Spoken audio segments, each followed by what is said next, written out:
नमस्कार दोस्तों, स्वागत है आप सभी का आपके अपनी प्रोग्रेसिव एजुकेशन चैनल पर। मैं पूनम यादव। रीजनिंग की दोस्तों ये 43 नंबर की वीडियो है। तो आज की इस वीडियो में भी हम बहुत ही अच्छे अच्छे क्वेश्चनों को करने वाले हैं। तो वीडियो को पूरा एंड तक देखिएगा। वीडियो अच्छे लगे तो लाइक शेयर एंड सब्सक्राइब जरूर करिएगा। तो शुरू करते हैं बिना किसी देरी के आज की इस वीडियो को। तो पहला क्वेश्चन आपकी स्क्रीन के सामने ये रहा।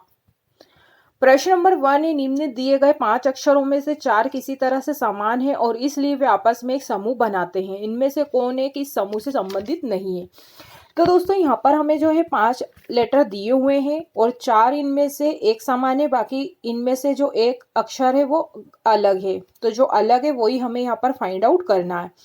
तो यहाँ पर हमें दिया है यू, एक्स, आई, ओ और ई। तो दोस्तों यहाँ पर जो यू, आई, ओ और ई होते हैं ये क्या होते हैं? ये वॉवेल्स होते हैं। अंग्रेजी वर्णमाला में जो वॉवेल्स होते हैं वो 5 होते हैं। एक होता है ए, ई, आई, ओ और यू। ये 5 क्या होते हैं? वॉवेल्स होते हैं। तो दोस्तों इसमें से जो एक्स है, एक्स ये क्या है? तो एक्स जो है ये कॉन्सोनेंट है।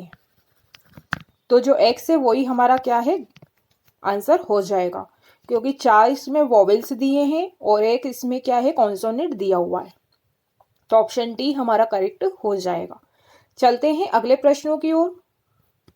प्रश्न नंबर 2 है, उपरोक्त श्रृंखला में ऐसे कितने स्वर हैं जिनमें से प्रत्येक के ठीक पहले एक व्यंजन है और ठीक बाद भी एक व्यंजन है। तो हमें दोस्तों यहाँ पर कुछ लेटर दिए हुए हैं और इनमें से हमें ऐसे स्वर देखना है जिनके ठीक पहले भी व्यंजन हो और बाद में भी क्या हो? व्यंजन हो। तो पहले तो एक ये होगा, आई एक स्वर होता है, इसके पहले जो है वो व्यंजन है और आई के बाद भी क्या है? एक व्यंजन है। तो एक हमारा स्वर ये हो गया, एक ये हो जाएगा आर ए वाई। ए एक स्वर होता है, इसके पहले भी क्या है? एक व्यंजन और बाद में भी क्या है? एक व्यंजन है। आगे देखेंगे हम। तो दोस्तों एक स्वर ये हो जाएगा, स्वर के पहले भी यहाँ पर व्यंजन और बाद में भी व्यंजन है। और क्या क्या यहाँ पर स्वर बन सकते हैं? तो एक ये हो जाएगा, बी के पहले भी व्यंजन है और बाद में भी क्या है? व्यंजन है। इसके अलावा दोस्तों हमें ऐसे कोई स्वर नहीं दिख रहा है जिनके ठीक पहले भी व्यंजन हो और बाद में भी व्यंजन हो। तो यहाँ पर 4 स्वर ऐसे होंगे जिनके पहले भी व्यंजन होगा और बाद में भी क्या है? व्यंजन होगा। तो ऑप्शन ए हमारा यहाँ पर करेक्ट हो जाएगा। चलते हैं नेक्स्ट प्रश्नों की ओर। प्रश्न नंबर 3 है, उस विकल्प का चयन करें जिसका 5वीं संख्या से वही संबंध होगा जो दूसरी संख्या का पहली संख्या से है और चौथी संख्या का तीसरी संख्या से है। यानी कि दोस्तों पहले इन दोनों के बीच में रिलेशन देखेंगे। यदि इनका हमें रिलेशन पता चल जाएगा तो यही रिलेशन हम इनमें लगा देंगे जिससे कि हमारा आंसर आ जाएगा। तो पहले तो हम ये देखेंगे कि पहले और दूसरे में क्या रिलेशन है, फिर तीसरे और चौथे में क्या रिलेशन है। वही हम क्या है? तीसरे वाले में भी लगा देंगे जिससे कि। तो दोस्तों यहाँ पर हमें 55 दिया है और 65 दिया। तो पहले तो हम ये देखेंगे यहाँ पर 55 और 65 कैसे आया। तो दोस्तों यदि हम 10 का 5 गुना कर दे तो 50 होता है और 50 में यदि हम 5 प्लस कर दे तो कितना होता है? 55 होता है, जो कि हमें यहाँ पर दिया हुआ है। ऐसे ही दोस्तों जब हम 12 का 5 गुना करेंगे तो 12 पंजे 60 होता है और 60 में जब हम प्लस 5 कर देंगे तो यहाँ पर कितना होता है? 65 होता है।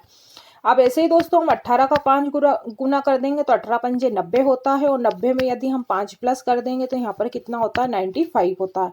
तो 95 हमारा क्या है? ऑप्शन बी हमारा करेक्ट हो जाएगा। यानी कि यहाँ पर संख्या का 5 गुना किया है और 5 प्लस किया है तो हमारा आंसर आ जाएगा। तो आई होप कि आपको क्वेश्चन समझ में आया होगा। चलते हैं अगले प्रश्नों की ओर। प्रश्न नंबर 4 है, दिए गए पैटर्न का अध्ययन करें और उस अक्षर का चयन करें जो प्रश्न चिन्ह के स्थान पर आ सकता है। यानी कि हमें यहाँ पर क्वेश्चन मार्क की जगह लेटर को फाइंड करना है कि यहाँ पर कौन सा लेटर आएगा। तो यहाँ पर दोस्तों हमें डी दिया है, एच दिया है, एल दिया है और पी दिया। तो अगला लेटर क्या होगा? तो इसके पहले हम इनकी कोडिंग लिख लेंगे। यदि आप लोगों ने कोडिंग अच्छे से याद नहीं करी है तो कोडिंग भी आप अच्छे से याद कर लें। जब आप ऐसे कोडिंग डिकोडिंग के क्वेश्चन आप देखेंगे तो इनका आंसर आप आसानी से फाइंड आउट कर लेंगे। तो दोस्तों डी जो होता है 4 पर होता है, एच हमारा 8 पर होता है, एल हमारा 12 पर होता है, पी हमारा 16 पर होता है। तो यहाँ पर हम जब 4 अंतर देखेंगे कि यहाँ पर अंतर कितने का है। तो दोस्तों यहाँ पर इन दोनों के बीच में 4 का अंतर है, फिर 8 और 12 में भी 4 का अंतर है, 12 और 16 में भी 4 का अंतर है।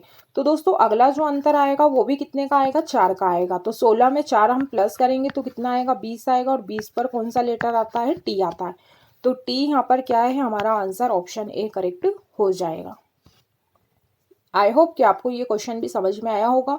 चलते हैं अब नेक्स्ट प्रश्नों की ओर। क्वेश्चन नंबर 5 है, निम्नलिखित श्रेणी में प्रश्न चिन्ह के स्थान पर कौन सी संख्या आएगी। यानी कि दोस्तों यहाँ पर हमें क्वेश्चन मार्क की जगह संख्या को फाइंड आउट करना है कि यहाँ पर कौन सी संख्या आएगी। तो नंबर सीरीज का क्वेश्चन है दोस्तों। तो यहाँ पर जो सीरीज है वो कैसी दिख रही है, बढ़ती हुई दिख रही है। तो अगला जो नंबर आएगा वो भी क्या है, बढ़ा हुआ आएगा। तो यहाँ पर संख्या 3 से 7 हो गई, यानी कि यहाँ पर कितना प्लस हुआ है, तो यहाँ पर 4 प्लस हुआ है। फिर 7 से संख्या 13 हो गई, यानी कि यहाँ पर कितना प्लस हुआ है, तो 6 प्लस हुआ है। 13 से 21 हो गई, यहाँ पर कितना प्लस हुआ है, यानी कि 8 प्लस हुआ है। अब 21 से 31 हो गई, यानी कि यहाँ पर कितना प्लस हुआ है, 10 प्लस हुआ है। तो अब 31 में हम कितना प्लस करें कि हमारा आंसर आ जाए। तो दोस्तों आप लोग देख सकते हैं यहाँ पर जो प्लस किया है वो कौन सी संख्या करी है, सम संख्या प्लस करी है। तो अगली जो सम संख्या आएगी वो कितनी आएगी, 12 आएगी। यदि हम 31 में 12 प्लस कर देंगे तो यहाँ पर कितना आएगा, यहाँ पर 43 आएगा, जो कि हमारा 43 आंसर हो जाएगा। यदि दोस्तों आप लोगों को ऐसे समझ में नहीं आता है तो आप अंतर का भी अंतर निकाल सकते हैं। तो 4 और 6 में कितने का अंतर है, 2 का अंतर है। फिर 6 और 8 में भी 2 का अंतर है। फिर 8 और 10 में भी 2 का अंतर है। तो दोस्तों अगला जो अंतर आएगा वो भी 2 का आएगा। तो यहाँ पर भी जब हम 10 में 2 प्लस करेंगे तो 12 आएगा, और 12 31 में जब हम प्लस करेंगे तो कितना आएगा, 43 आएगा। तो आप ऐसे भी क्वेश्चन को सॉल्व कर सकते हैं। तो ऑप्शन डी हमारा करेक्ट हो जाएगा।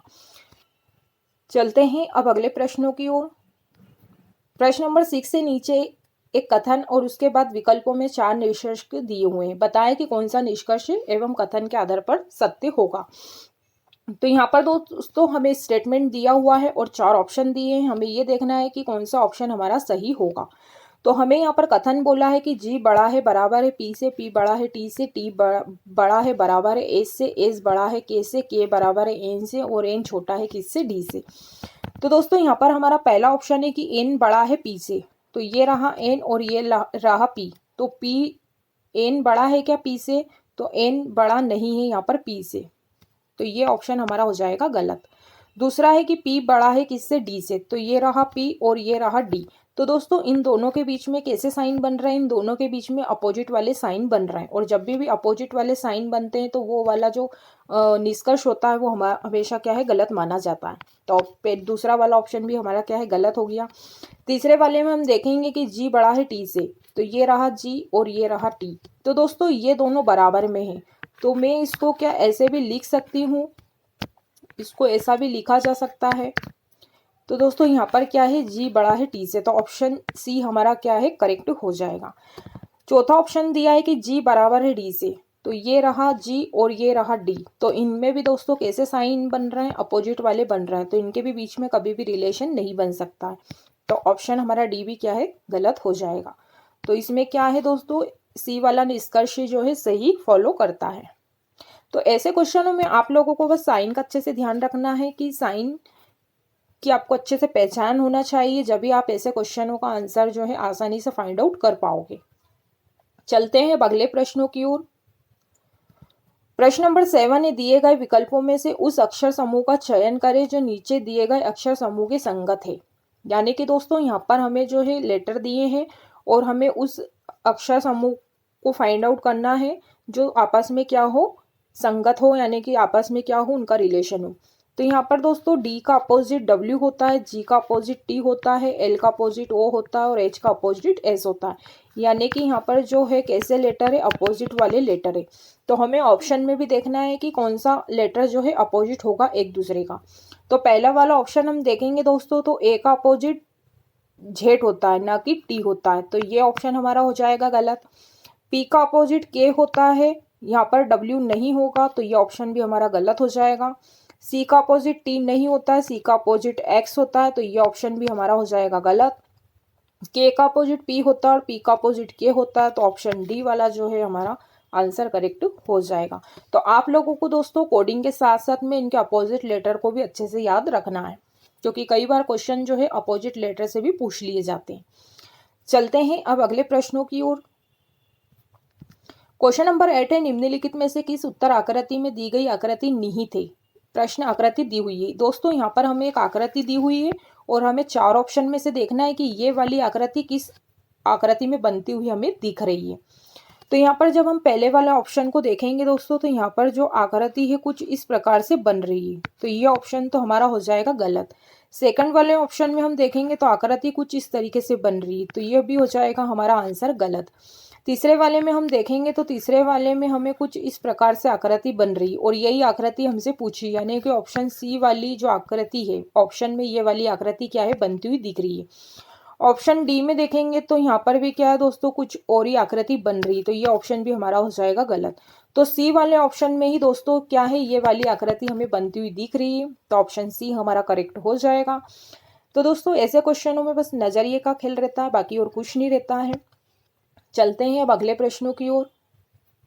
प्रश्न नंबर 9 में दी गई आकृति में अधिकतम वर्गों की संख्या कितनी है, तो हमें यहाँ पर क्या है, वर्गों की संख्या बताना है। तो ऐसे क्वेश्चनों को हम कैसे करेंगे, पहले तो हम लिख लेंगे 1 2 3, फिर इधर से भी लिख लेंगे हम 1 2 3। अब दोस्तों एक एक करके हम नंबर का क्या है, वर्ग करेंगे। 1 का वर्ग करेंगे, फिर 2 का वर्ग करेंगे और फिर 3 का वर्ग करेंगे। अब इनको आपस में हम प्लस कर लेंगे, तो 1 का वर्ग 1 होता है, 2 का वर्ग 4 होता है और 3 का वर्ग 9 होता है। तो 9 और 4 को जब हम जोड़ेंगे तो 13, 13 और 1 14। तो यहाँ पर जो वर्गों की संख्या होगी वो कितनी होगी, वो 14 होगी। तो ऑप्शन सी हमारा क्या है, यहाँ पर करेक्ट हो जाएगा। तो दोस्तों एग्जाम में जो है कई बार पूछ लिए जाते हैं, वर्गों से आकृतियों से भी पूछ ली जाते हैं क्वेश्चन, तो आप लोगों को ऐसे क्वेश्चनों को कैसे सॉल्व करना है आप लोग देख सकते हैं। बस यहाँ पर कुछ नहीं, नंबर का वर्ग करना है, उनको प्लस करना है और हमारा जो है आंसर आ जाएगा। चलते हैं अब अगले प्रश्नों की ओर। Question number 10 and last question आज की इस वीडियो का। प्रश्न नंबर 10 दिया हमें कि इसमें आंकड़ों की एक श्रृंखला दी गई है जिन्हें वर्गों में बांटा जा सकता है। उन वर्ग समूह का चयन करें जिसमें आंकड़ों को वर्गीकृत किया जा सकता है। तो यहाँ पर दोस्तों हमें वर्ग बनाना है कि यहाँ पर कैसे कैसे वर्ग बन सकते हैं।